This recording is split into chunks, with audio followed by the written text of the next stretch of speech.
King Ciudad Angeles, 14 na menor de edad, king rescue ng Angeles City Government, alipo-lipo karengdalan.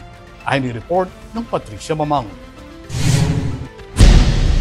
14 menor de edad king Ciudad ng Angeles ing aligtas king gewang rescue operation ng city government king pamanimunan ng Mayor Carmelo John Lazatin II kapamilatan ng City Social Welfare and Development Office o CSWDO inyang October 14, 2025. King operasyon aduang lalaking menor de edad nga sa Coro king lele na ning SM Clark at Astro. Siyam naman na lalaki king Malabanyas, Korean Town at Pangpang Market.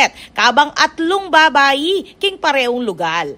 Rengangga nga sa Coro Kayanakan, Dela king kanlungan ng Kabataan Reformation Center para king gustong pamanyese intervention ng pong rehabilitasyon. Sinigurado ning city government na isundo ing pamagpatupad kareng programang manyulong king proteksyon dareng kayanakan at kaligtasan dareng anak king komunidad. Ako po, Patricia Mamangon para King News Force, Pampanga. Balitang tutuking Balen, susuyo.